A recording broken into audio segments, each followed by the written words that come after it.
So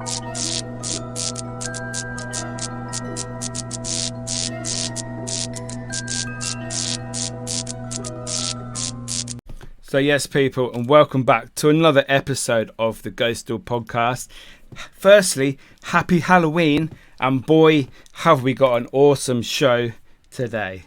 This week's guest is the nation's favourite parapsychologist. We have Dr. Ciaran O'Keefe. Hello. How are you? Yes, mate, you're good. How are you, sir? How are you? All right. Happy Halloween indeed. Yes. Favourite time of year. It is, yeah. This is when we get to come out and play. Exactly. Yeah, so nobody looks weirdly at us. No, it's like this is a normal thing for a month. Exactly. Yes. Yeah. No, it's brilliant. Yeah, good to see you. Yeah, and yeah, it's been a long time, very long time. It has. Yeah. Many years. It just shows how long we've been in the business, doesn't it, really? Definitely, yeah. All them years ago. I had hair then as well. So, for those people that are watching and listening that don't know who you are, Ciaran, could you just give us a little rundown and of what you do? That'd be awesome. Yeah. So, I'm a parapsychologist employed at Buckinghamshire New University. Well, I'm actually more than that. I'm an applied psychologist, which means that I have have an interest and speciality in parapsychology, which is scientific study of the paranormal. But also I'm an investigative psychologist, which is somebody who's qualified in psychological assistance for criminal investigations. So stuff like psychological profiling, hostage negotiation, detective decision making, that sort of thing. But the stuff that I love, and the reason why I'm here, is the parapsychology stuff. So being employed at university, I do research and lecturing on parapsychology, but also, as you well know, because we've talked about this loads, I am also a ghost hunter or ghostbuster. Always love to be called a ghostbuster, but yeah, ghost hunter. So I'll do scientific lab-based research, but I'll also love to be out in haunted locations and looking for ghosts. Yeah. So what got you started in the paranormal? Did you see a spirit at the end of your bed when you were small, or was it TV shows, or what sparked your interest? Yeah, that's always the typical story, isn't it? People talking about a spirit at the end of the bed. No, it wasn't the case for me at all. I think there are a number of different things, and there was a huge turning point, but a number of different things, including as a boy being fascinated by ghost stories, even at a very young age, to the point where my parents were genuinely concerned about my reading habits. Stuff like English authors like James Herbert, M.R. James, but also horror novelist H.P. Lovecraft, Clive Barker, some Stephen King short stories, and this is under the age of 10, bear in mind. So it was a very young age, but fascinated by it. So that kind of laid the seed. But also, I remember doing my first ghost hunt at about the age of 6. There was an abandoned, burnt-out pig farm down the end of the lane. I lived in a cul-de-sac at the time in Norfolk, and there was a story about a ghost associated with that pig farm, and us brave 6-year-olds stayed up late one night till 7 o'clock or whatever it was. It seems really late now, but back then, but it's not now. But we went down. We went on a ghost hunt of this abandoned pig farm, and all we discovered was a wasp's nest, and disturbed a wasp nest, and came back crying with stings all over us. And that could have put me off for life, but it didn't. Like I said, I was just fascinated with ghost stories, Arthur C. Clarke's Mysterious World, grew up with that. And then at the age of 13, the movie Ghostbusters came out. And that was it. I think I was sold from that moment. I even called up Columbia University, that's featured in the movie, and asked about their parapsychology unit. And the lady at the end of the phone had obviously been asked this loads of times. She said, it's just a movie. Come on, it's just a movie, she said. And I was like, well, I'm really sorry. And I think she might have, heard the disappointment in my voice, and maybe I caught her on a good day. But she directed me to the Institute of Parapsychology and said, look, if you're interested in this stuff, contact these guys at the Institute and maybe they can help you with your interest and that sort of thing. And that continued my interest up until I was 18, 19, and ended up going to the States and studying in America and actually studying at the Institute of Parapsychology as well as part of my degree. That's crazy. And yeah, really just that's my journey. So, when you ask me what got me interested in this, it's a combination of a burnt out pig farm, wasps, ghost stories, and Ghostbusters. That's what did it. That's not one that I've heard before, so that's brilliant. I love that. So you obviously love Ghostbusters. If you could be one of the Ghostbusters, who would it be? Which one would you want to be? This is a great question, and this really shows my age, because up until about 4 or 5 years ago, I would have said Venkman, 100% Peter Venkman, because he was the coolest, laid back one. Yeah. So I was always kind of modelling myself and thinking that's who I would love to be. But over the years, then become wiser, and like I said, whilst I always had that boyhood dream of being another Dr. Venkman, I think I then moved over to the Harold Ramis character, and Spengler would be now the person that I most identify with. And I genuinely, in a bizarre way, I do genuinely identify with him, especially if you've watched Ghostbusters 2 and you see him doing the lab work as well. Yeah. I feel like I am more like Spengler anyway, because I'm a parapsychologist doing lab work at a university, but also I'm out ghost busting as well, and that's really Spengler to a T. So yeah, I think I identify more with him now, even though I'd like to be the cool Venkman. No, I think that's a good choice. Yeah, Venkman's got many flaws. And, he does. Even as a Ghostbuster, he genuinely does have exactly many flaws, doesn't he? Yes. Let's not even talk about ethics, but also his style of investigation is not the best. No, even Ray is okay. Ray's better than Peter Venkman. So that's true. That's true. So you say you love being a Ghostbuster, going out ghost hunting. Yeah. Have you ever seen a ghost? Forget your skeptical side, your parapsychological side. Have you ever? Well, you think you've possibly seen a ghost? No, 100% not. No, I have never seen a ghost myself personally.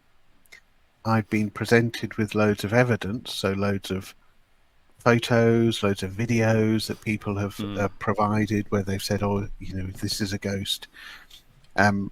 So I've seen it in that respect. Other people showing their evidence. So, I would say no, I never have.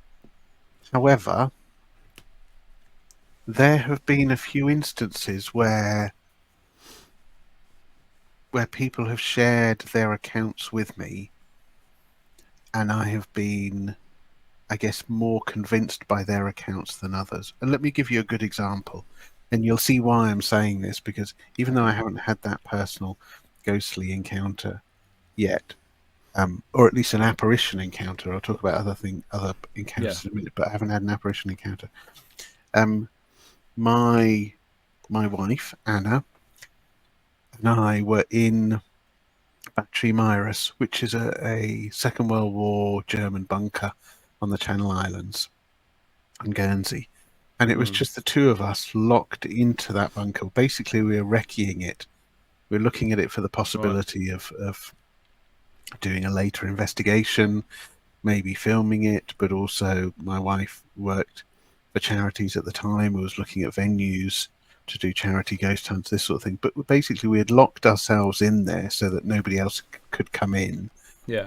And I went off into the deepest dark depths of this horrible looking place. I mean, there was no light. You just walked through these tunnels, and when you think about the sort of people that were there, it's just a nasty, nasty place.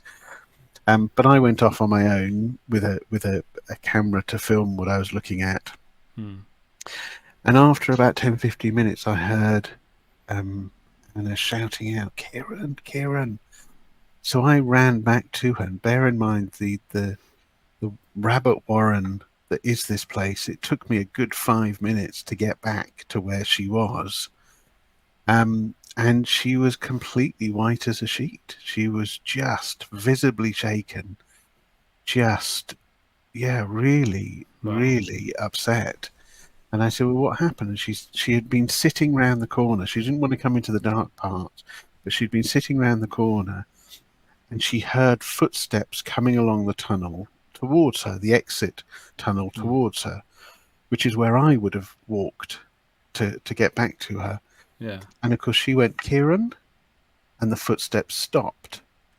And then she said, Ciaran, and she heard them turn, in the gravel and start walking the other way. She jumped up, looked round, there was nothing there, and that's when she completely lost it and shouted out my name. Was genuinely scared. And like I said, it took me a good 5 minutes to be able to run back to where she was. Yeah. Now, she hadn't seen an apparition, but I think this is at the heart of why I'm fascinated by ghost stories and people's experiences.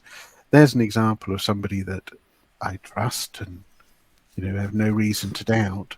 No. That's what she heard. And I could see, because I knew her very well, I could see how much she was affected by it, to the extent where she didn't want to stay. And it's those sorts of experiences, I think, that are the most fascinating. There's another one at a haunted prison that I investigated, where a prison officer had turned up. It was a public ghost hunt, and a prison officer had turned up with his girlfriend, and he was just being all, there's nothing to this stuff, wasn't interested at all. He was there because it was an old prison. Actually, this is prison there, Oxford Castle. I love that place. He was there because it was a prison, and he just wanted to see it. He'd never seen the inside of it. He was just interested in it from a prison officer. But his girlfriend was interested in the ghost stuff. He said, I'm not really here for the ghost stuff. Halfway through the night, we gave them a supervised 30-minute break where they could walk around the place, and we had investigators based at every floor. And on one particular floor, there's all the prison cells, and you walk to the end, and there's a small tower with other cells, or at least looks like cells in it. After about 5-10 minutes of this period, these two came running back along the cells, actually the corridor that's in my background. They came running along the background out of the castle, like literally just bolting out. And we're like, what's going on? And again, they were both that same visibly shaken up, like genuinely scared. And they said, we're going, we've seen something and we just want to go. We don't want to stay. Bear in mind, there was another 3 or 4 hours on this ghost hunt that they paid for. And they genuinely wanted to go. And we had to calm them down and say, well, just calm down a second. It would be wrong of us to let you go whilst you're in this scared state and drive off. Let me get you a cup of tea, anything you want to drink, just sit down, talk to us. And eventually they calmed down and explained what had happened. They walked into that tower, and they were just standing there kind of looking around, and they said, we both suddenly froze, and in the far part of the tower we saw a guy sitting on the floor with his hand slowly scratching the wall, just scratching and pawing at the wall. And we both looked, and he turned to his girlfriend as if to go, can you see that? And he said, and I could see that she was looking at the same thing, and both horrified. And we looked at each other and just ran out. And he said, I don't believe in this. I do not believe in this. And he said, for me, I have no idea what to do now. He said, I genuinely don't know what to do. How could I have seen that? What was that? And I think that's the lovely thing when you hear some people's experiences, is you get immersed in their experiences when they genuinely are affected by it. It's had a real impact on them. And that's what I mean. I don't want yourself or people watching this to be disappointed that the great Dr. Ciaran O'Keefe has never seen a ghost and therefore it's all rubbish. No, I'm equally fascinated by, even though I haven't had an apparitional experience, I'm fascinated by the fact that out there people appear to be having genuine experiences, and we still don't understand it. So So would you? maybe towards the end of this, I can talk about the experience I have had, which is Yeah. not an apparitional experience, but it was a spooky one. Okay, we'll come back to that. So obviously, people know you as a skeptic, but are you actually a believer? Like the way you're talking, you're very passionate about listening to the stories, interacting with people that have had experiences. Is it just like the skeptical side is like your professional side, and are you secretly a believer, or which No, I way are think you? it's a really good question again, Mickey. I think it comes from, there's two parts to it. It comes from a media portrayal of me as a skeptic, which is actually not a skeptic, it's a cynic. Yeah, That's really how I'm being portrayed. You know, somebody that doesn't believe in this stuff and is always trying to explain it away. And that is, you know, if you're cynical, you're closed minded. You're just not interested in hearing anything else. It's the same as the other end of the spectrum of belief, which is dogmatic, where again, you believe in it so much, you're yeah, blinkered, you don't want to hear anybody yeah, else, yeah. what anybody else has to say.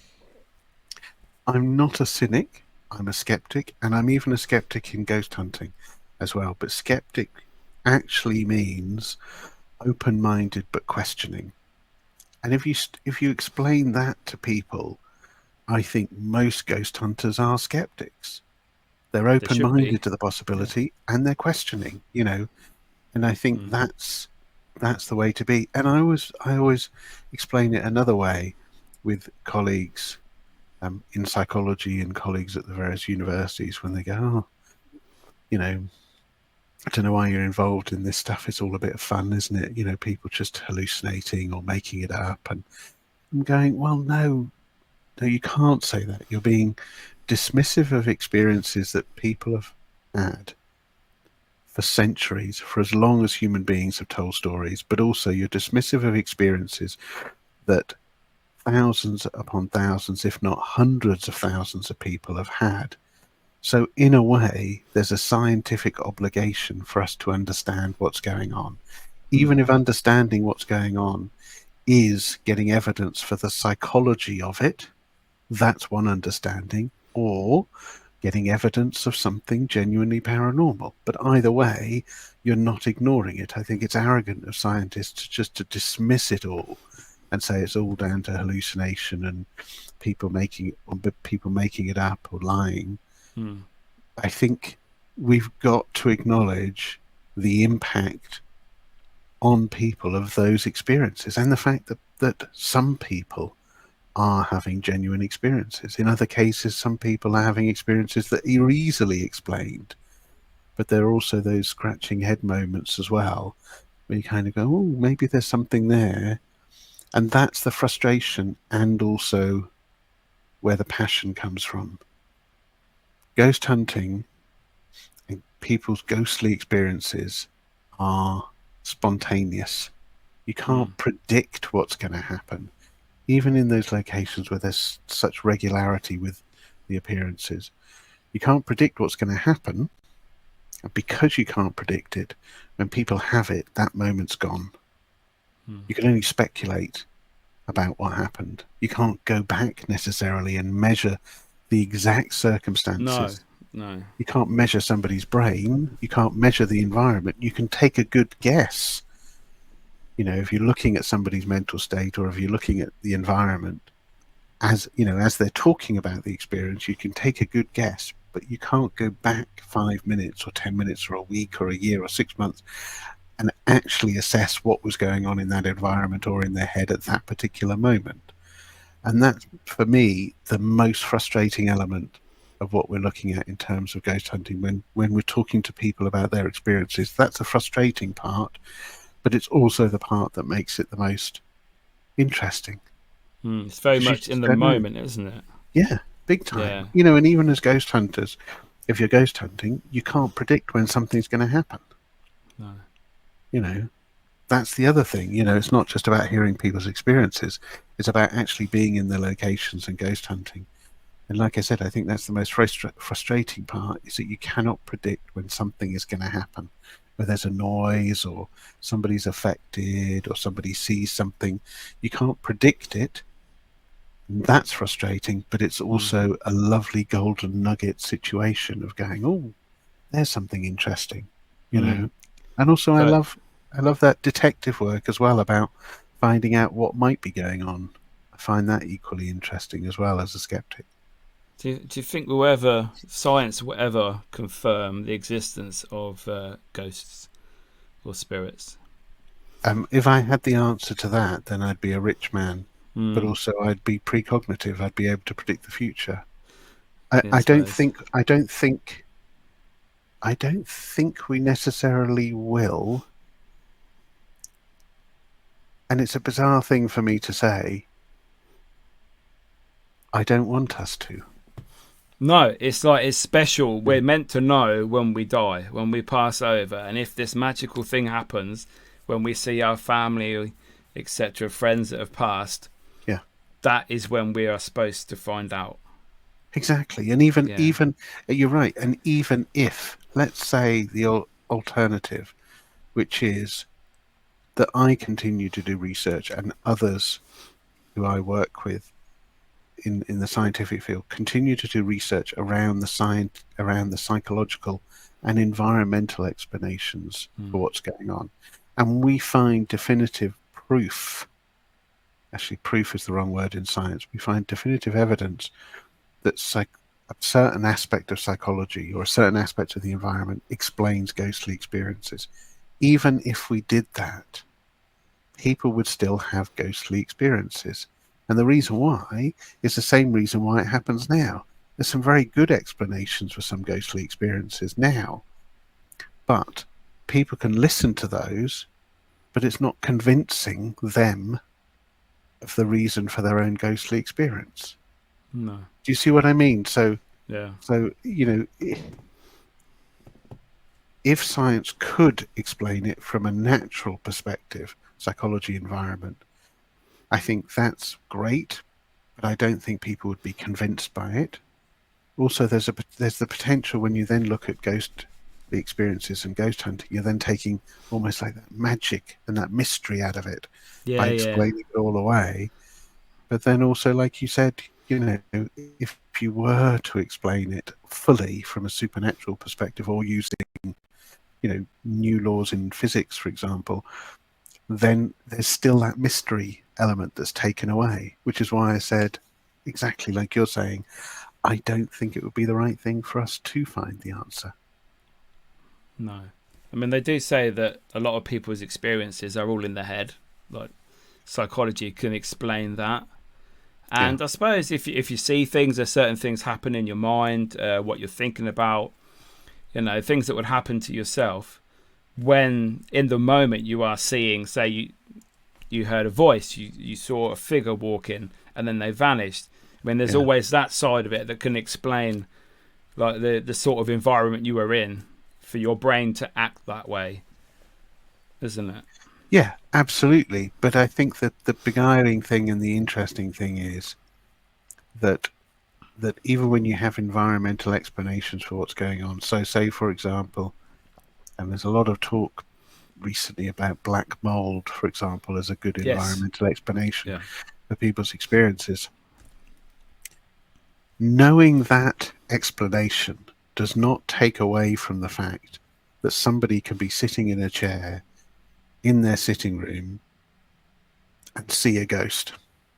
You know, the power and the impact of actually seeing that, there's no amount of explanation I could potentially give to that person to say, oh, it's to do with black mold, that'll take away the fact from them that no, Ciaran, you can't explain that. That's not black mold. I genuinely saw a figure standing in front of me.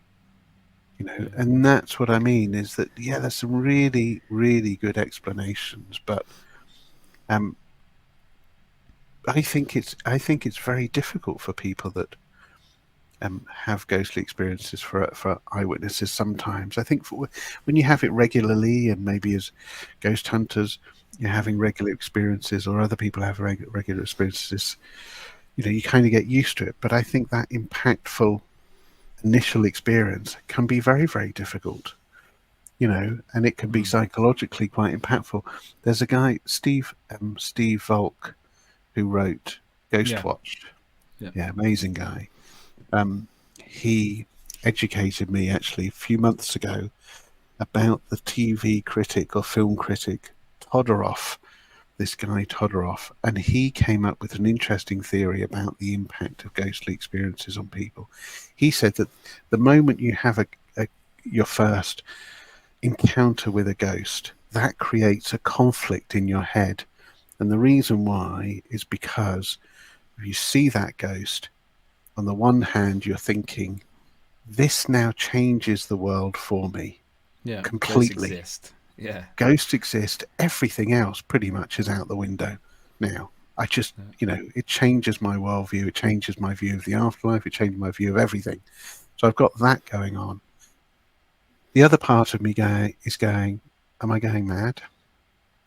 Is there something wrong with me? And in that instant you see a ghost, both of those things are swimming around in your head going, what is going on? And that creates this interesting conflict and this difficult conflict that can happen until you start to rectify that with yourself, which is why you meet some people who now they're believers because of an experience they've had, and they rectify that by going with that part of the thinking going, yes, I don't care, it changes my worldview, but now I believe in ghosts. For other people, they're still searching for that answer, going, I'm not sure what happened. I don't know what happened. I don't know if it's me. I don't know if it's that, or there's something else. But yeah, even that's fascinating, trying to understand what's going on. Yeah, well, I know people that have seen quite a few ghosts, and they still don't believe it. They think that there was some issue with their mind, that it can't be a ghost. Yeah, which I think is a very interesting way to look at it. It is. And very difficult one too. Yeah. But it also taps into the whole the interesting role of belief in all of this as well. I mean, you said it earlier on in terms of, the psychology of it and how the psychology can be really interesting, but the psychology of belief plays a huge factor. We know from a very simplistic point of view in psychology that your level of belief in the paranormal can affect your interpretation of quite mundane events. Even a breeze on the back of your neck can be interpreted by, 20 people in very, very different ways. Yeah. Somebody feeling that breeze on the back of their neck will go, I feel like there's a ghost that's just walked behind me, or there's a ghost that's breathed on my neck, or somebody else would be looking for the open window. And what is that breeze? But also context. So if you believe in the paranormal, that can affect your interpretation of things, but also where you are. If you're in an office building, you're more likely to be looking for the open window or the air conditioning unit, whereas if you're in a spooky looking castle, you're going to be looking for the ghost. So you need to be aware of all of that stuff. It's definitely interesting. I remember coming to work with you in 2015. I think we came to see you. Oh, yeah. And it must be, I think it was then. And we'd given you a video to watch and give some feedback on about the experiences that we had. And I remember one thing that you said to me. I was in, I think, Tudor World in Stratford-upon-Avon, and we were downstairs in the shop. And I said that I thought I felt a finger or a hand run down my back. And you gave me an amazing answer. I never even thought about it. It was something to do with like the skin follicles and moving it, and it creates a feeling of hands. And I thought that just blew my mind. I've always remembered that. That's like, brilliant. Wow. But it is. But I do remember that. Yeah, I remember those video clips through the world.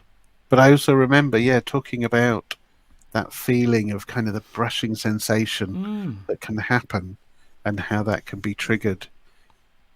But also, there was something similar. Where was it?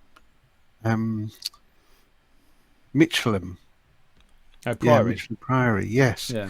Where somebody had a similar experience where again, they felt, it wasn't a breeze, but they felt the touching sensation on the back of their neck. Hmm. And what was interesting, in the particular place that they were reporting it, there was high electrostatic field. You know, when you're walking along a particular carpet or you're rubbing against a balloon, you get that electrostatic. Yeah. You know, even very, very low levels of electrostatic can make the hairs on your skin go up. And by the sensation of the slowly rising of the hairs on your skin, that can create a sensation of being touched as well.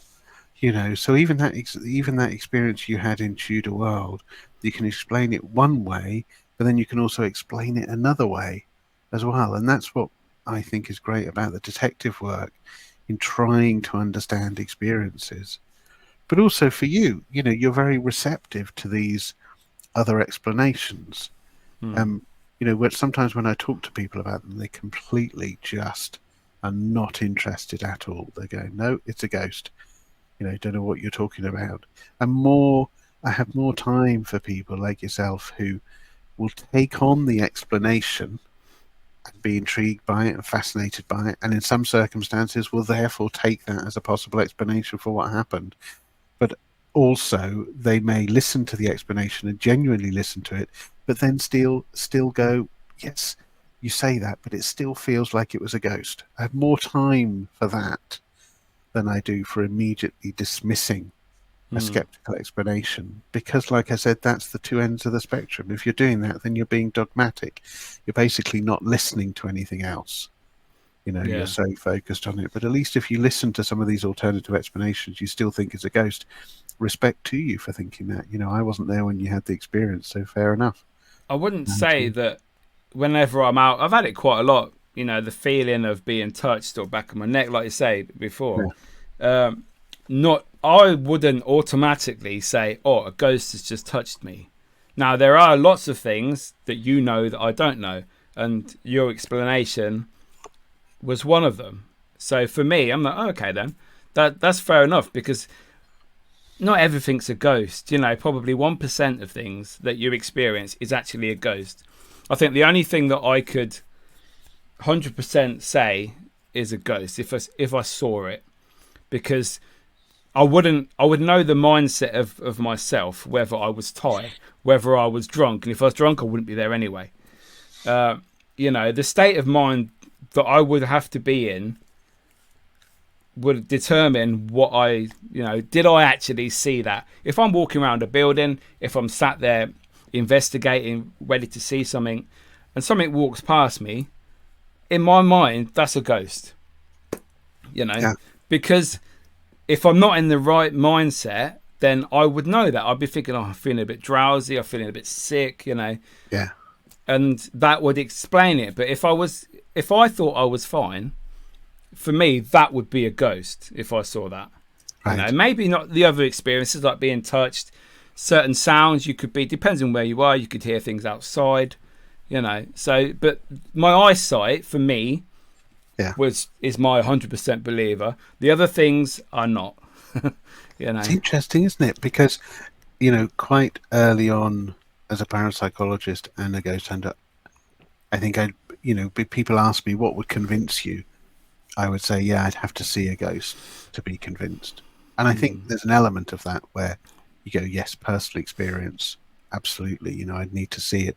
Yeah. I think, you know, my research now over the last 30 plus years, it's become so complex in terms of what the brain can do, and in terms of the eyes, and how much there's an interplay between the brain and the eyes, and how they can both play tricks on you.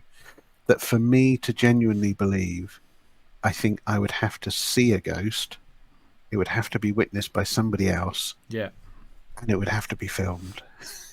And that's a high high level for the ghost to achieve, you know, to do that. And I think I'm basically setting it up to fail, because I can't see that necessarily happening. I mean, that's the holy grail, to have multiple witnesses and for it to be filmed as well. I don't know if that would ever happen, but yeah, that's kind of where I am at the moment. But I think there's lots of people, you know, Danny, who I work with on some of the series, he's always said You know, that he's on a journey of discovery and trying to find out what's going on. But for him, if he saw a ghost, exactly like you said, Mickey, if he saw a ghost, that would be it. And seeing a ghost, knowing that you're in the right state of mind as well, Yeah, of that's seeing a important. ghost, that you'd be convinced.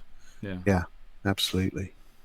So working, obviously, Uncanny is massive. There's podcasts, the TV show. Is he was he a believer to begin with? Was he a skeptic? Did he want answers? What do All you of sort that. of I think. all of it? Yeah, I think all of that. Danny and I go back 50, 20 years. Wow. We worked on a show on BBC Three called, I'm not sure if you're allowed to swear. I can swear, can't I? Yeah. Called The Bullshit Detectives, right? And every Okay. episode was a different episode looking at bullshit artists. And one episode was looking at mediums and, talking to the dead. Yeah. And Danny knew and had watched Most Haunted, and was a fan and did a spoof of Most Haunted at the Edinburgh Fringe Festival back in the day. Wow. And he contacted me saying, this is what I'm going to do. I'm doing this series and I want to do one on mediums. And this is one of your areas of expertise. So can I get you involved? And we basically set up a fake story for a non-haunted location. And we just had it buried on a website and then printed out a couple of leaflets in this location and didn't tell the mediums where they were going to go, but said that they were going to be picked up at a train station and that it was a short walk from the train station. So it gave them a clue, but we didn't tell them exactly where it was.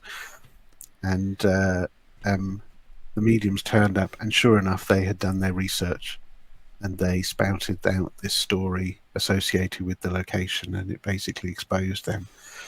But that was very early on, Danny and I working together, and it became very, very clear through that. But then he did this great, amazing podcast called Haunted, way before, years and years before Uncanny, that was effectively a forerunner of Uncanny, but it just didn't capture the imagination at the time, and it was on a few obscure platforms, so people didn't really know so much about it.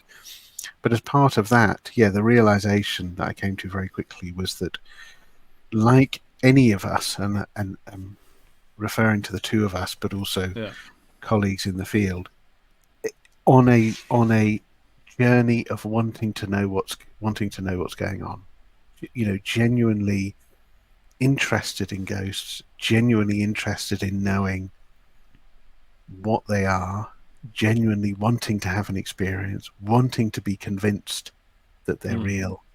For anybody that saw Uncanny, the tour, he admits that his interest in all of this started from a very early experience that he had in his very early 20s, where he was lying on a bathroom floor and thought that he was dying, and he saw angels coming to get him, and just genuinely thought he was dying, and it was a panic attack. Something that's quite common, that people have it, but it gave him that kind of mortal fear of death, basically, and that started a journey of kind of almost not an avoidance of it, but a fascination with death.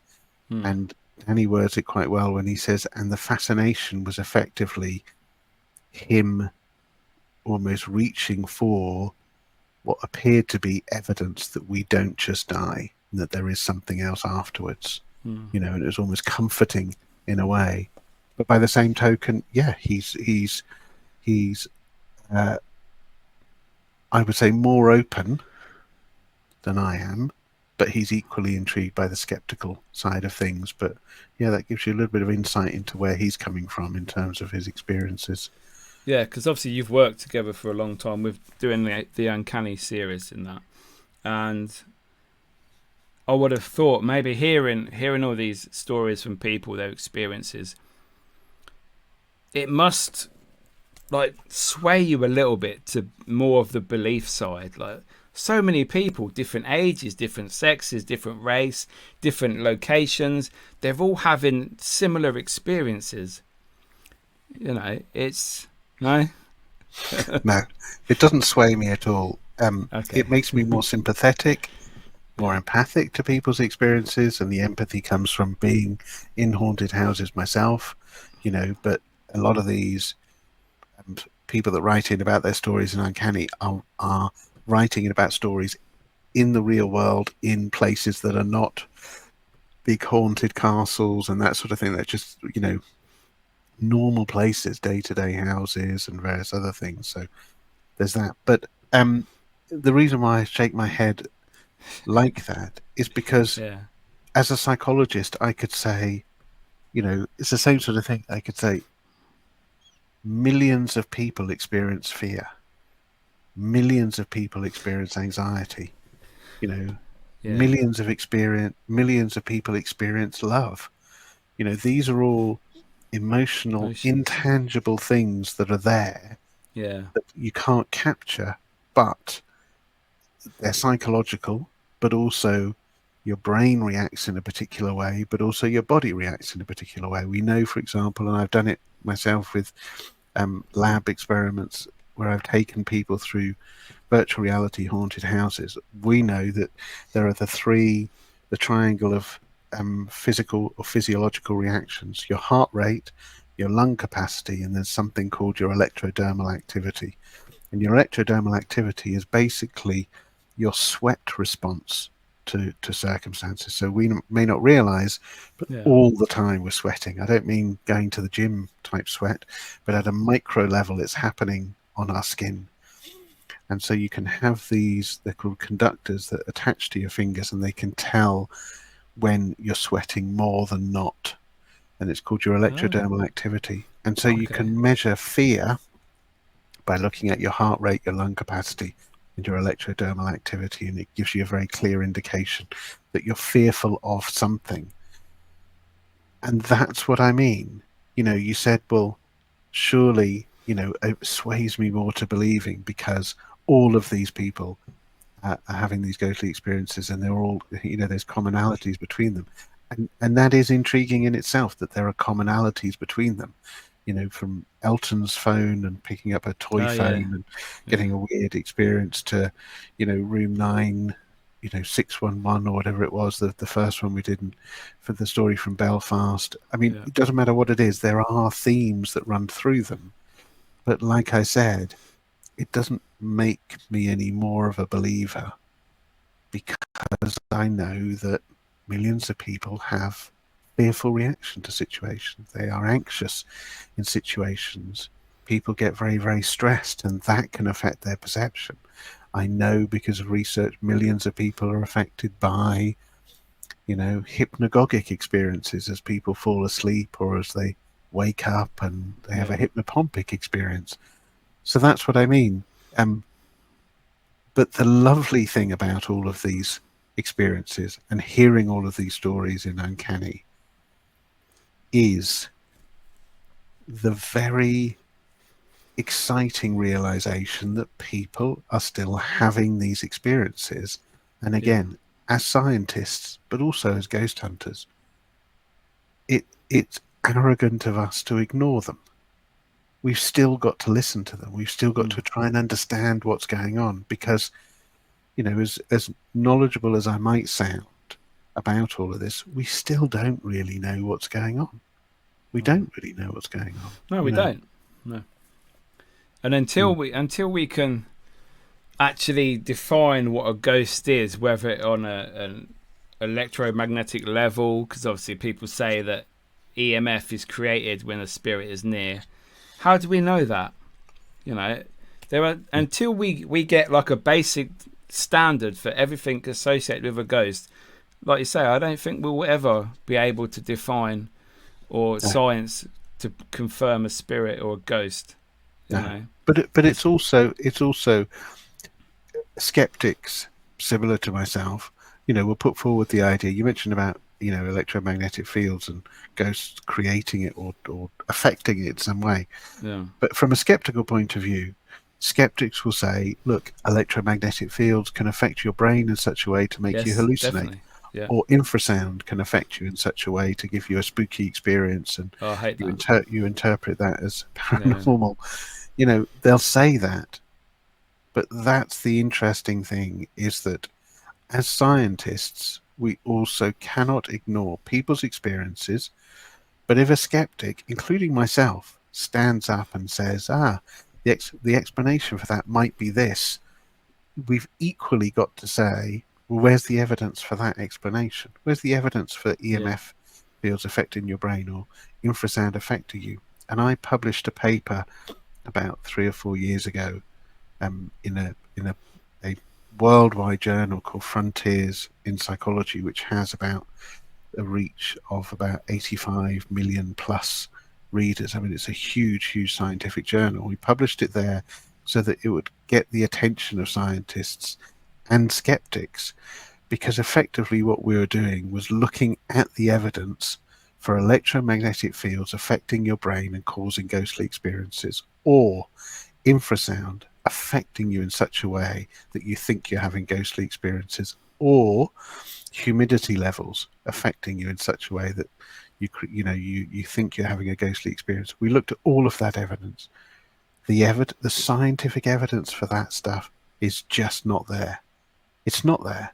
Oh, wow. Even though we talk about it as skeptics, Yeah. the evidence is not there. And the reason why is because if we are being truly scientific about it and we are questioning people's ghostly experiences on the basis of lack of evidence, on the basis of, it could be psychology, it could be environment, we should be applying the same skeptical scrutiny to the skeptical arguments. And once you start to look at them, you realize, yes, there are some studies about EMF affecting your brain, there are some studies about infrasound, but actually the scientific evidence is not strong. It's only really within the last 10 to 15 years that you have some of this evidence. We need another 10 years of studies in both of those areas for us to be sure that it is either affecting us or it's not.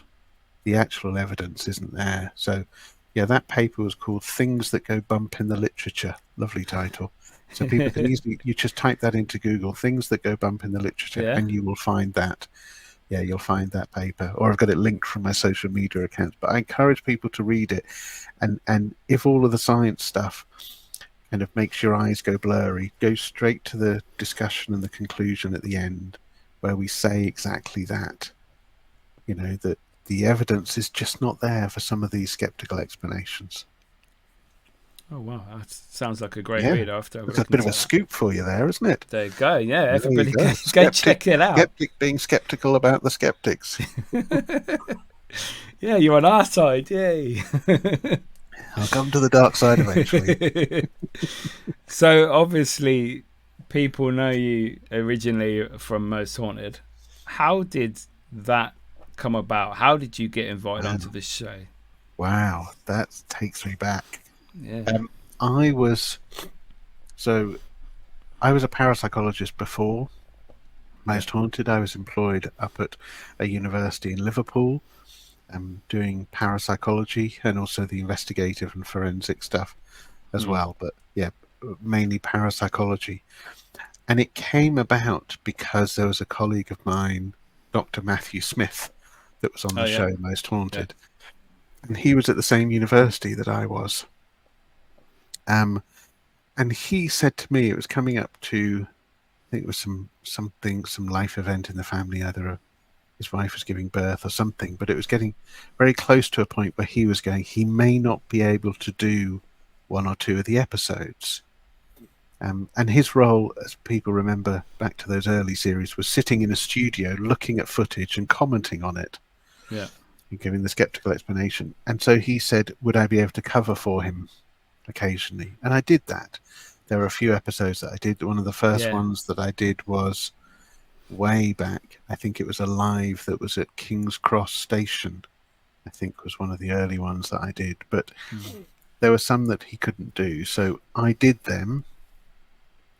And then there were a few of them that he did and a few of them that I did. And, we kind of shared them. And then Carl and Yvette so that's how I met Carl and Yvette, and that's how I became involved in Most Haunted, but only a few episodes. Yeah. And they asked us if we wanted to go on a ghost hunt with them on Most Haunted, like actually become part of the team, like Phil Wyman was doing at the time. Yeah. And of course, they asked Matthew first because it was his gig. They asked him if he wanted to come on, and it was around that time that Phil left the show, so they were looking at possibilities of what could happen. Matthew went along to an investigation of Croxteth Hall in Liverpool with them. Yeah. Again, I encourage people to watch that episode because Matthew almost wets himself when there's a big bang from above. But yeah, he came out of that and he said, it's not for me. He was involved in parapsychology the same way I was. His area of specialty was around psychokinesis and precognition within the lab. It wasn't really ghostly stuff. But and so then they asked me if I would be interested, and Matthew graciously said, yeah, definitely ask Ciaran, because his thing is ghosts, and it always has been ghosts and ghostly experiences. And so the first episode that I was actually part of was the Black Swan in Devizes in Wiltshire, and it was an episode where Uri Geller was a guest. Yes, I remember that one. And so I hadn't actually joined the team at that point, but I jumped at the chance because Uri Geller was there. So that was my first ever investigation with Most Haunted. I enjoyed it, and over dinner, Carl had asked me if I'd like to join the team, and I still wasn't sure at that point, to be honest. I was working in a university. This was very alien territory to me, to be doing this sort of thing as well. So I wasn't sure, but they invited me along they were going to do some investigations in Holland. So Castle Dorwith and another one. I remember those, yeah. So they did 2 in Holland, and then they went over and did Kinnety Castle and Castle Leslie in Ireland. And they invited me over for those. And again, I still wasn't actually part of the team then. I was still kind of a guest investigator. But I loved it. And I think it was Kinnety Castle and Castle Leslie that turned me, because they're such fascinating places anyway. And having access to those locations and kind of seeing what was going on, but also being able to solve some of the hauntings as well live, I think was really exciting. And so we came back from there, and Derby Live was not long after that, and they announced that I was part of the team. Wow. So there you go. How long were you on there for? How many series was it? If you can remember. I can't remember exactly. I think it was about 6 or 7 Yeah, I could say series. It was a lot, wasn't it? Yeah, it was about 7 series. Finished in 2010, spring 2010. We did a live in Prague, and that was kind of the finish of Most Haunted on Living TV and the old crew. Carl and Yvette carried on doing Most Haunted, and they did that with a slightly changed crew, and they did it independently and then sold it Really Channel as well, and various things. But my last involvement was spring 2010. But it's about 7 episodes, and of course all of the lives, and which are totally different filming experience, and then the lives in America as well. We did lives in America, we did lives in Italy as well, all over the place. I mean, it was just amazing experience. Amazing. I don't know. Were you there for the Pendle Hill episode, the lives at Pendle Certainly Hill? was. Yes, I was. That was amazing. Yeah, that was absolutely amazing. That was Tyndale Farm. Yes. Yeah. And people forget when you ask people about Pendle Farm, they just go, "Oh yeah, that Pendle Hill." They go, "Oh yeah, that was a Halloween live." And it was the last night, and you're in the. And I went, "No, it wasn't the last night. It was the second night. Yeah. It was a 3-night live. That was the second night that everybody remembers." Everyone was dropping like flies, weren't they? Seriously dropping like flies. And I remember it vividly, and I have the recording of it saved on my laptop because I keep refreshing my memory of it. But effectively we all were in there, and then the first thing that happened was the sound man he started to have difficulty catching his breath. Yeah. And there'd been all of this narrative building up about the witches being hung. Them dyke and Yeah, and so he felt he felt his throat tighten and he couldn't breathe, and so he was taken out and his kit was left inside. And then it was Stuart. Stuart felt like he couldn't breathe as well. He was taken outside.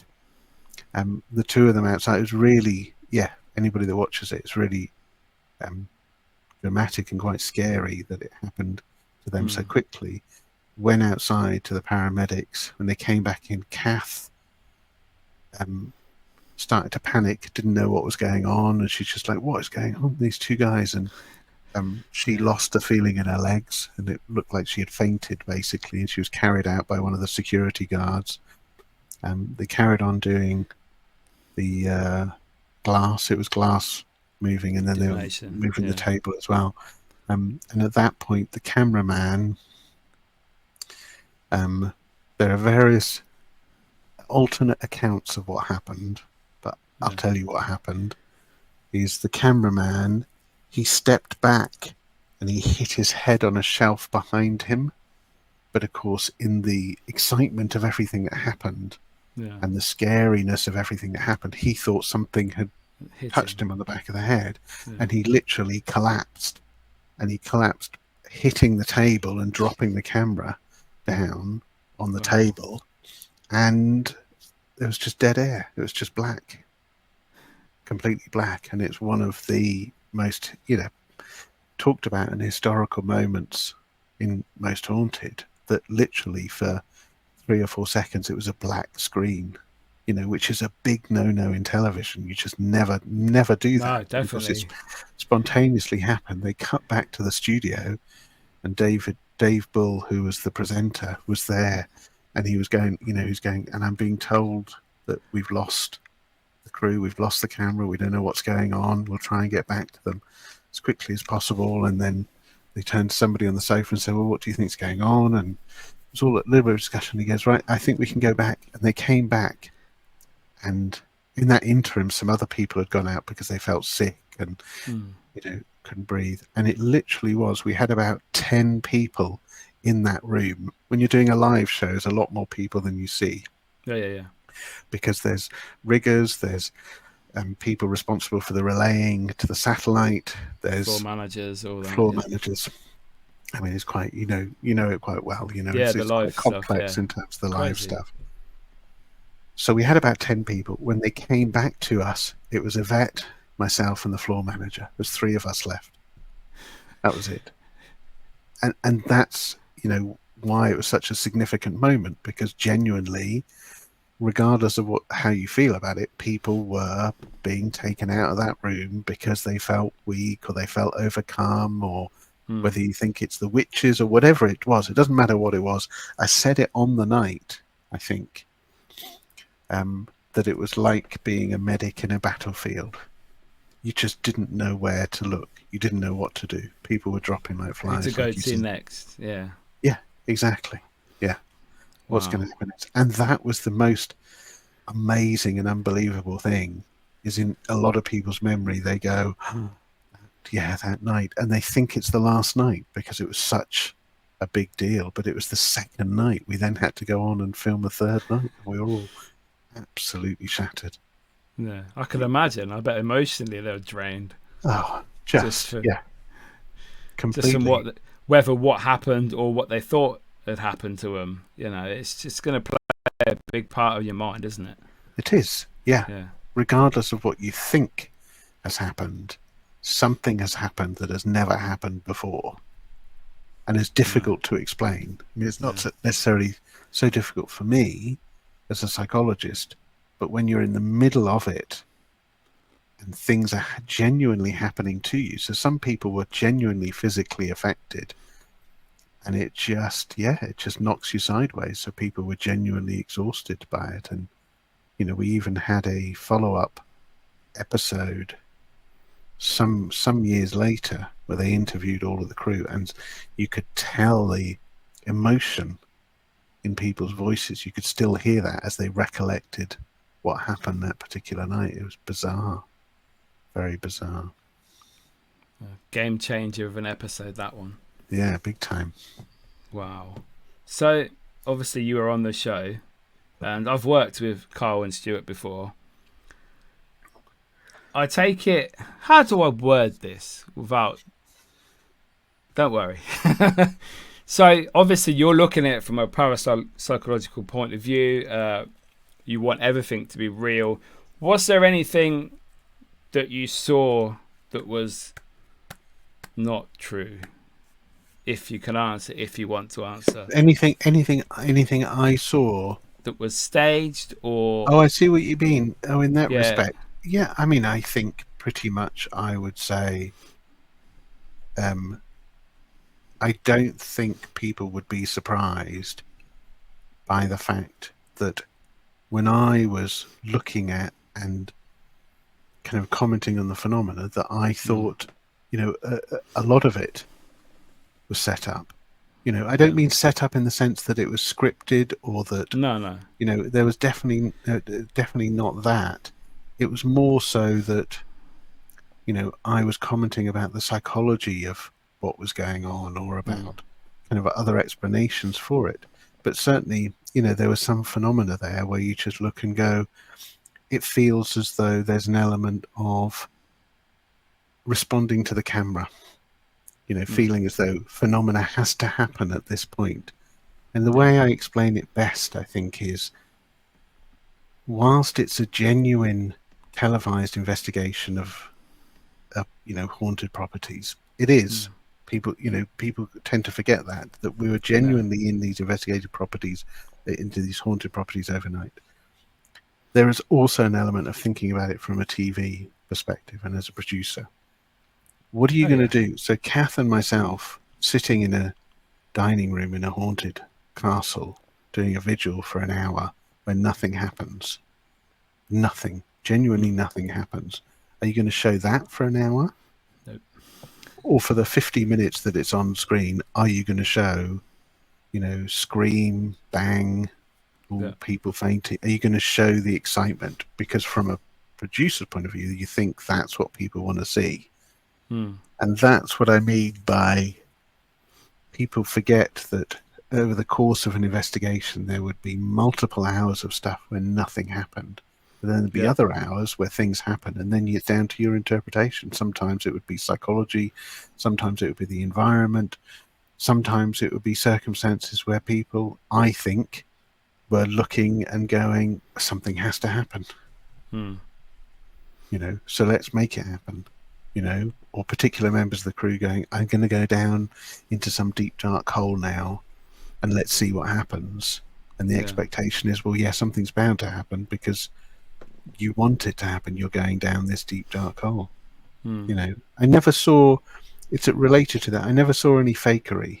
Let's put it that way, which is the other way of putting it. But I definitely felt, if anything, I felt for the crew in some circumstances where things weren't happening. Oh yeah, we've all been there. Because you could almost feel the pressure, and even especially on a live show where the pressure of a camera in your face and then millions watching at home, and then people thinking, oh, something should happen, and they feel pressured to go, oh, I feel a bit strange, or I feel like there's something there, And there's psychology in that too. There's psychology in the performance and psychology in being in a haunted environment, but being on television as well. So, yeah. But yeah, never witnessed anything. But I think also that's probably not surprising anyway. Because I was in a role which was very much a skeptical role as a parapsychologist. And, a lot of the stuff, and a lot of the most convincing stuff that would be happening on vigils that I wouldn't necessarily be part of. Yeah. And even when I was, so for example, there was lots of phenomena that was focused around seance tables, sitting around doing a seance, sitting around a table, and there being loud banging in response to questions and that sort of stuff. And I frequently ask Ciaran, what do you think of that? And I go, well, yeah, it's interesting, but I don't think it's paranormal. Oh, come on, Ciaran, this is amazing communication. You must think it is. Well, if everybody takes their shoes and socks off and we put a camera underneath, then I'll be convinced. I know a story about a certain member that had something in his shoe. That's all I'm going to say. but you're You also know? you're also raising that skeptical, perspective that has plagued psychical research for 120 years. You look at some Yeah. of the early spiritualists who would sit around a seance table, and individuals like Houdini who were basically saying exactly the same thing. Take your shoes and socks off. Yeah. And if the banging continues, the knocking sound continues, then I'll be convinced. And I would be saying the same thing. Did it ever happen? Did it ever take their shoes and socks off? No. Of course it wouldn't. No. So, yeah. Is there any, obviously over the years, we've had the Enfield poltergeist, we've had the East Drive one, the Battersea poltergeist. Is there any case, whether it be in this country, in America, like with the Exorcist house, with the original story comes from, is there a case that you'd like to have worked on or been involved with? Oh, that's an amazing question that I've never been asked before in my life. Hey. That's a real first, and wow, that is amazing.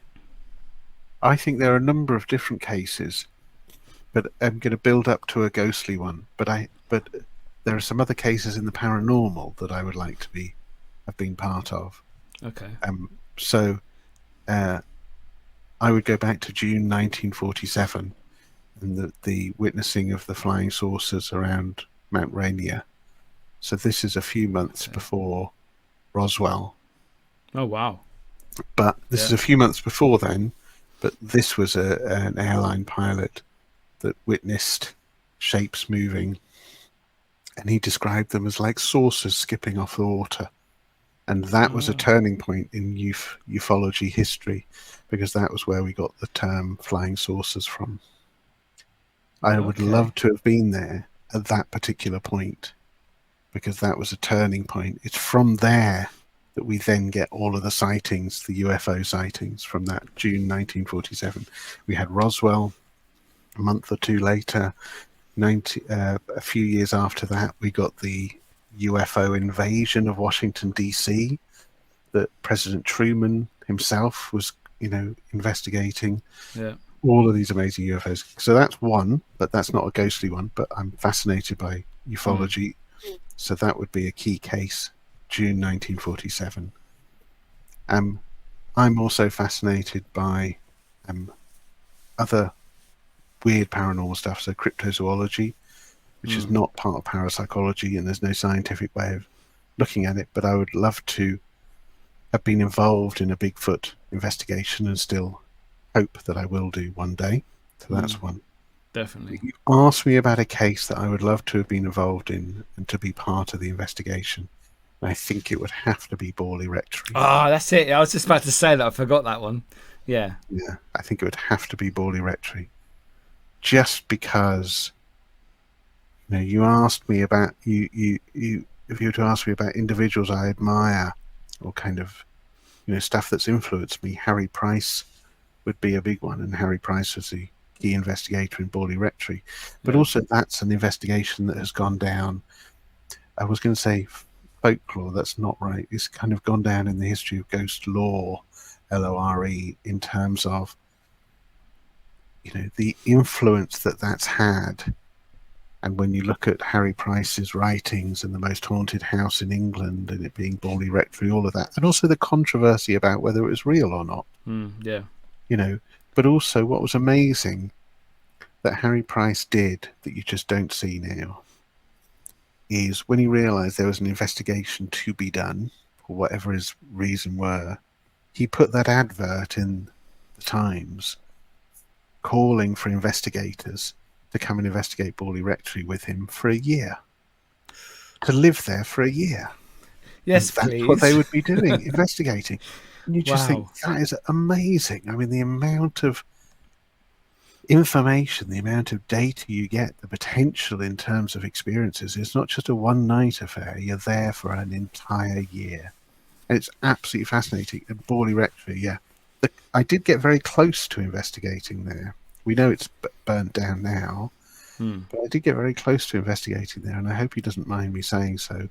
But with Richard Felix from Most Haunted. Yeah. and it's a little known fact. We haven't talked about this, but Richard and I did a lot of investigating of Harry Price about 7 or 8 years ago. We a little bit longer than that, over 10 years ago actually. And we followed in the footsteps of Harry Price for a lot of the stuff that he did in the UK.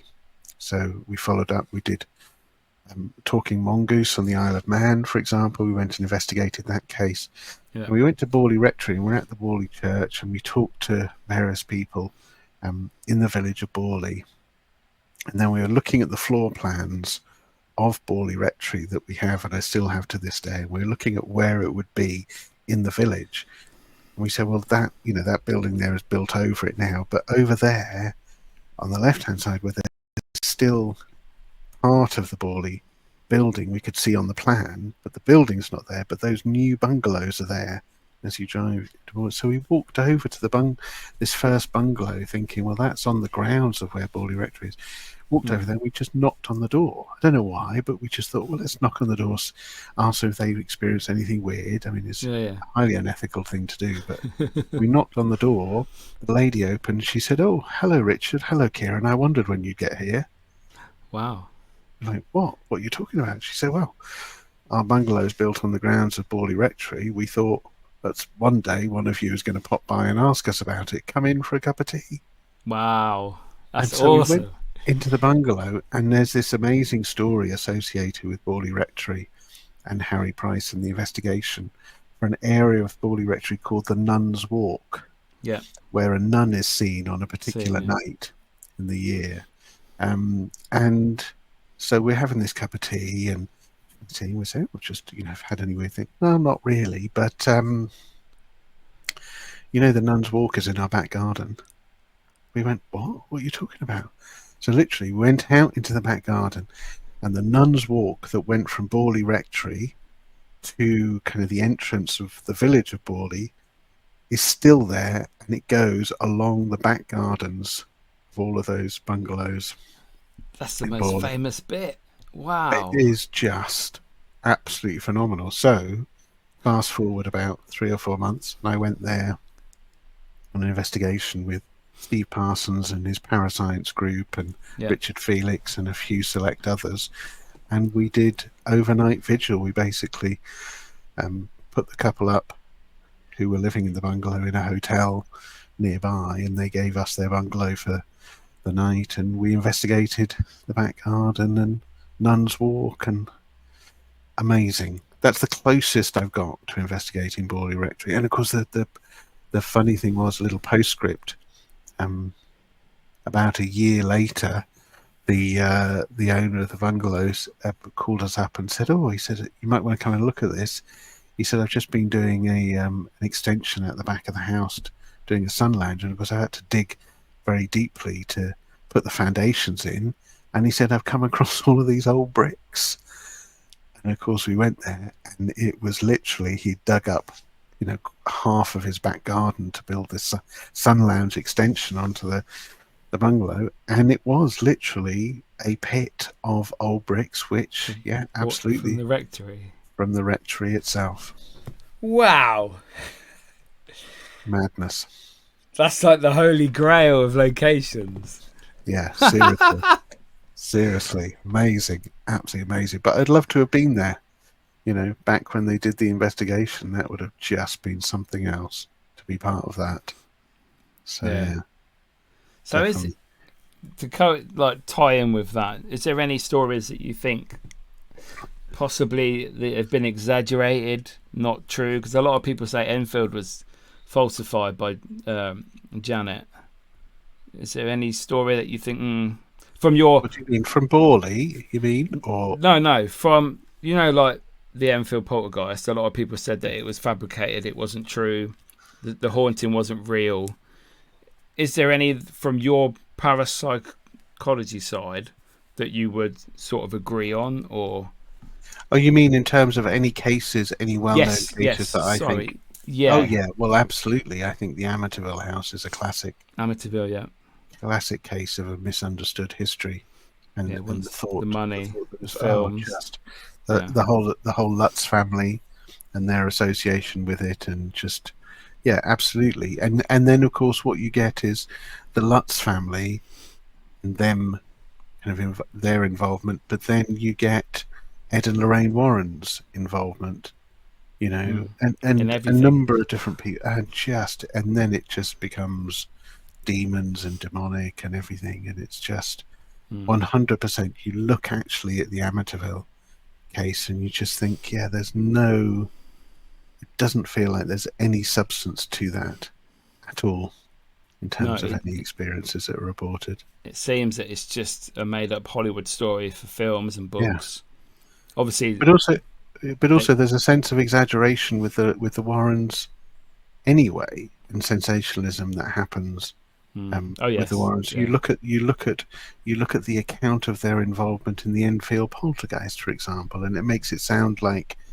in terms of the written account of their involvement, it makes it sound like they were investigators of the Enfield poltergeist. And I know that has been distorted to a great extent with The Conjuring 2, James Wan's film, but you kind of are almost accepting of Hollywood and its license to be sensationalistic. You know, it's a piece of fiction basically, but it's built on and it's developed from the account of their involvement in the investigation. Now, if you look at the writings, you go to the SPR, Society for Psychical Research library in London, and you'll find the letters of correspondence between Ed Warren and Guy Lane Playfair and Maurice Grosse.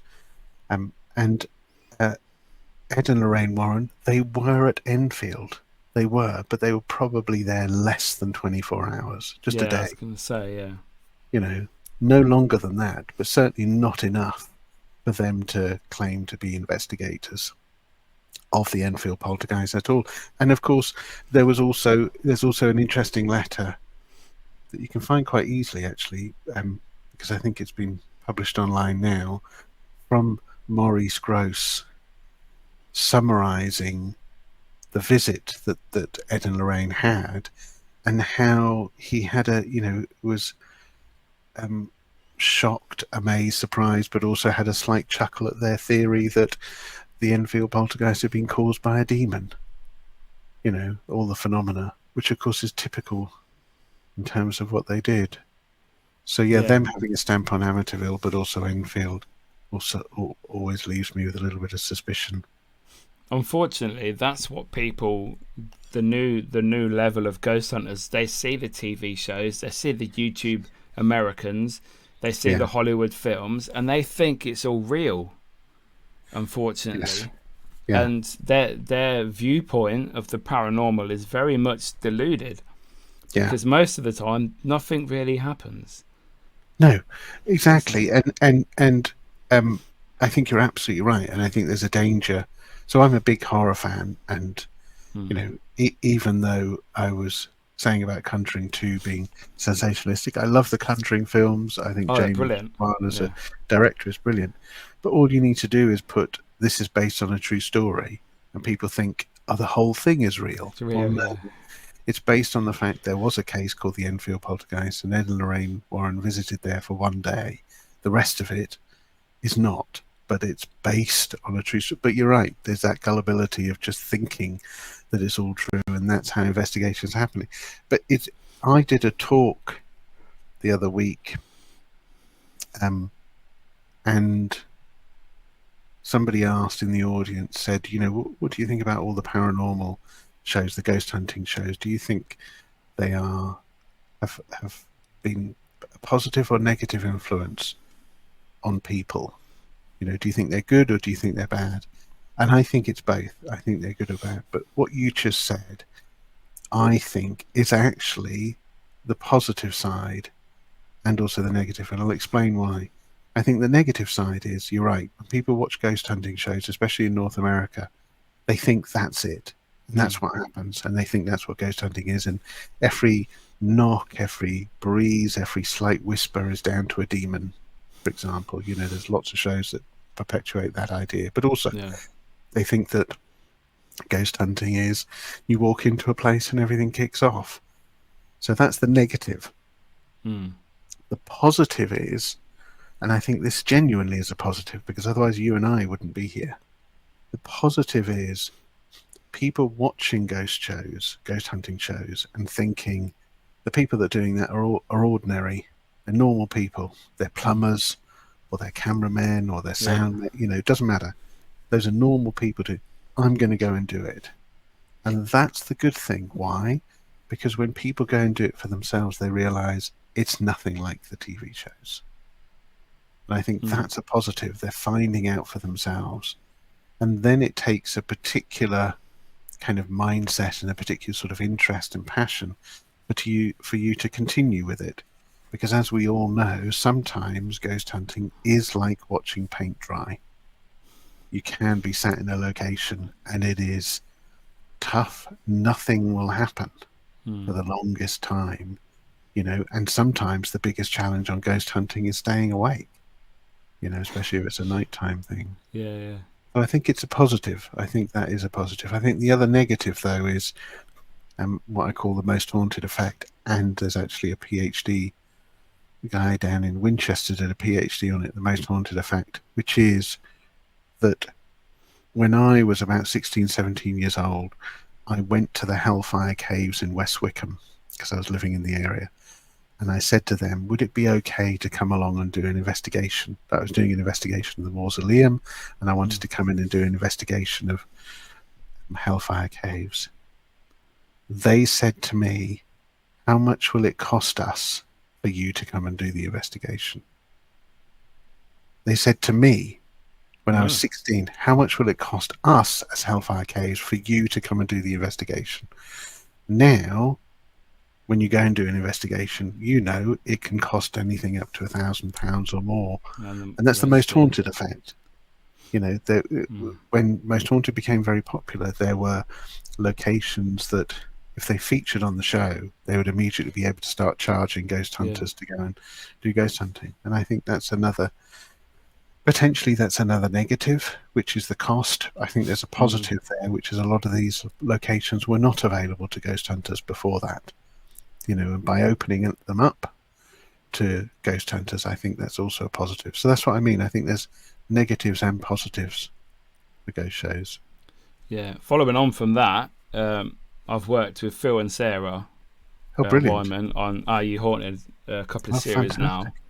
And they obviously don't go to the big famous locations. No. They try and do the local ones that people haven't really done. And a couple of them that we've been to, they're like local town halls, and you get the whole building. And a lot of these locations, the small amount of money, because it's not thousands like these big locations charge, the small amount of money that they do get for the hire, it could save them a month's wages, And if they get a couple of them in the year, it makes a massive difference. Yeah, exactly. So I think that's another positive on ghost hunting. I mean, any location can be opened up to investigate. They don't have to be haunted. They don't have to say they're haunted. But if you want to hire it to help them out and to record a video or just to go and experience, I think that's great. I love that. Yeah, absolutely. And it's another way. It's almost like supporting, like you said, it's supporting your local locations, isn't it? Or supporting local places that otherwise wouldn't get visitors or be able to raise money in a particular way. It's lovely to hear as well that you'd be working with Phil and Sarah. Have a lot of time. Phil and Sarah and Jane. Just a lovely couple. Yes. And Jane. Don't forget Jane. Yes. Don't forget Jane. No, but they're an amazing couple. Amazing couple. Got a lot of time for them. Yeah, they're lovely. So just a couple more questions. Okay. What is your favourite location that you've been to date so far? Wow. I would say Moundsville Penitentiary. So the people know it as West Virginia State Penitentiary. Yeah, but it's also called Moundsville. In America, they have these penitentiaries that are these prisons. Call them penitentiaries. They are just absolutely vast, enormous places. Eastern State Penitentiary is perhaps the most well-known one in Philadelphia. Vast. I mean, it takes you 20, 30 minutes to walk from one end to the other. They're just enormous places.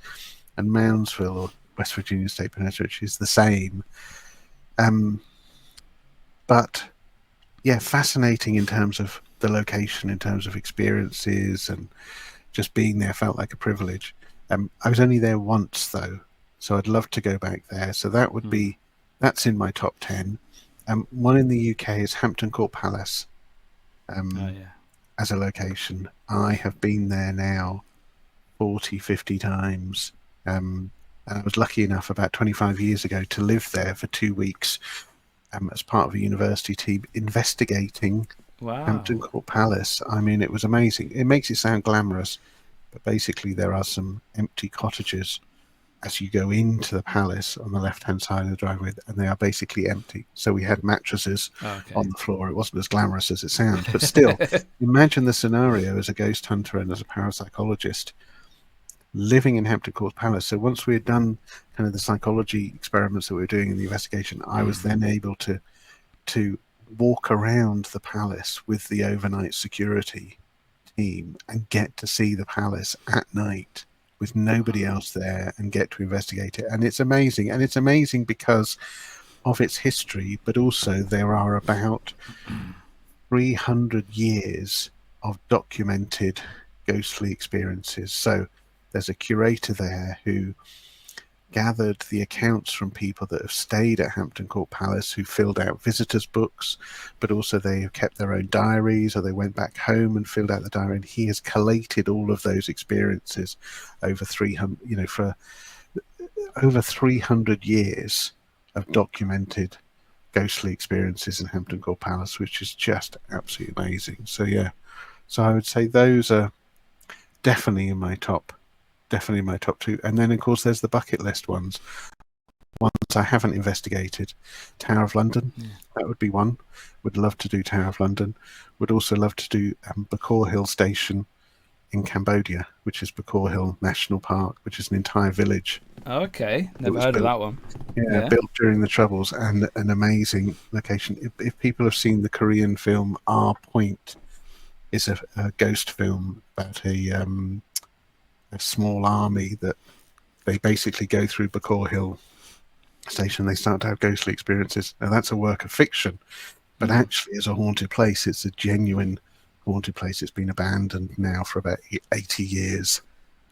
Oh, wow. Stunning place. So yeah, there you go. Oh wow. So what plans do you have for Halloween? Obviously Halloween is virtually here. What's on the agenda for Ciaran? I've got loads of things on the agenda. I guess the biggest scoop, which I don't mind sharing with you, is that we are currently filming Uncanny Series 2. So nice. That's for BBC Two. So there's an Uncanny Series 1, of course, which came out on BBC Two. We're currently filming Series 2, which means it'll come out in January and February. So that's one Halloween thing that we're doing this end of October. On the 2nd, towards 2nd of November, the end of Oxford Castle, investigating Oxford Castle. That's an exciting one. Halloween Day and Halloween evening, I am keeping free because I have tended to do that for the last few years. About 3 years ago, I used to do investigation of Hever Castle every year. Halloween, Hever Castle, brilliant location. My mum and dad had just come back from there. Oh, last really? Week. Yeah. Amazing place. Yeah. Absolutely amazing place. An amazing history, and Anne Boleyn haunts that. And just, phenomenal. Amazing ghost stories associated with it. But yeah, I used to do investigations there, but I've got 3 young children, 6, 9 and 10. They now love the fact that their dad is a Ghostbuster. They love it. And so for the last 2 to 3 years, I have kept Halloween evening free so we can go trick-or-treating with their dad as a Ghostbuster, basically. I used to do that with my kids. I used to dress up. One year I was Pennywise. The other year I was the nun. I had full costume, head to toe. And I just walk around with my coffee, and the kids would go knocking on the doors, all in full costume. Fantastic. I loved it. That's awesome. Absolutely love it. It's brilliant. Yeah. Brilliant. So on the 9th of November you are going to George Jarvis I Oh, believe. that's right. Yes, I am. Yes, With Richard with Richard. Felix. Yeah, as part of a spectacular event. Yeah, we're at the George Jarvis School with Richard Felix, and I mentioned Richard earlier about the investigations we did of Harry Price. Richard and I have not investigated together since 2010. So it's been Wow. 14 years since we've investigated together. So that is quite an event. Was It will that be absolutely amazing. on Most Haunted or at the Borley bungalow? No, the bungalow was before 2010, I Oh, I think. see. Yeah, I think it was 2010. Yeah, it was before 2010. Might have been 2009, 2008. But yeah, the last time we investigated together would have been Prague Oh, I in see. 2010 On the live. on that live show. Yeah. Yeah. And we've Oh, seen wow. each other once or twice since then, in passing, on when Richard did a ghost walk. I think there was another event that happened, but it wasn't a ghost investigation. So yeah, so it's been at least 8 years since Richard and I have been together, actually seen each other, but also Big been on an investigation. So it's a big deal. Be big catch amazing, up. Yeah, yeah. big time. Yeah, my first ghost hunt was actually with Richard Felix in the Golden Wow! Fleece Oh in York. wow! Yeah, Wow! There's a my first venue. one. Yeah, 2008 that was. Wow! That is Yeah. an amazing venue. That's on the Most Haunted map, isn't it? I don't mean Most Haunted the show, but when we talk to ghost hunters about the Most Haunted map, i.e., what are the locations that are on that map that you must do as a ghost Yeah. hunter, and the Golden Fleece is definitely one of them. Yeah. Yeah, Brilliant. I'm actually joining you at George Jarvis. So I'll be going to That's that event. amazing. Yeah. I saw you both there and I thought, that's it, I'm going because Phil Superb. Phil and Sarah have always said to me, George Jarvis, best location they've been to. So much Amazing. activity, and I've never had the chance to go. And I saw that pop up, and you two were there, and I thought, right, that's it. That's a Amazing. no-brainer. Amazing location. Yeah, Absolutely amazing. And I have been in that school in the pits. You'll see it. There's a kind of a dungeon area, kind of a basement area of that. yeah, Hearing somebody walk around above us, and being able to then go out and walkie-talkie people and go. The nearest people are 4 floors up, three floors up. There's no way wow. there could be somebody walking around above us. It's a great place. Amazing. You're going to love it. Oh, that's Oh, brilliant. I'm looking Looking forward to that. that. Yeah. And my last question: if Yeah. you could get rid of something in the paranormal, what would it be? It's gone K2. forever. K2. K2. It would have to be a K2. Yes, Any 100%. reason for that? But I say that with a slight wry smile because there's a certain amount of affection that I have for the K2 because I call it my disco EMF meter. But I think the K2 has been responsible for a lot of misinterpretation about EMF, electromagnetic fields, and what they can do. The K2 as a meter, I think people, even ghost hunters now who are critical of EMFs, look at the K2 and they go, oh, it's rubbish. Actually, it's not rubbish. It is quite the opposite. It can actually detect stuff from a long way away, and that's what makes it rubbish. It's not that it can't do its job. So you can have a K2 that can even be affected by a plane flying overhead. Yeah, I've heard that. Or a taxi driving completely outside of the property can be picked up by that K2 meter. And that's the problem then, because of course the lights go off and people go, oh, that's amazing. And you could be a derelict property where there's no electricity around and it'll go off and people go, wow, how can you explain that? Well, we don't know that there wasn't something that went past with a walkie-talkie or somebody with their phone. Yeah, Yeah. if I could get rid of the K2, make my job so much easier. Awesome. Thank you so much for joining me tonight, Ciaran. No, my absolute pleasure. It's been brilliant chatting with you. Great to see you again. Definitely. If you'd just like to let people know how they can get in contact with you for any spooky reasons. Yeah, if people want to get in touch with me, they can find me. I'm quite active on social media, so through Twitter, at Ciaran O'Keefe is my Twitter handle. Also, if you type in Linktree and then Ciaran O'Keefe as well into Google or any search engine, you basically find a list of everything that I do. It has access to all of my scientific research articles, has access to Uncanny, Battersea, Poltergeist, any kind of updates, things that I'm doing. I've got an online school as well. I do parapsychology and kind of various courses as well, and all of that is linked through that. So yeah, check it out, Linktree, and it's Ciaran O'Keefe, or check me out on Twitter at Ciaran O'Keefe. Wow, that's awesome. Thank you so much, Ciaran, again. It's been such a pleasure and an honour to share Halloween with you. Yes, happy Halloween, spooky times.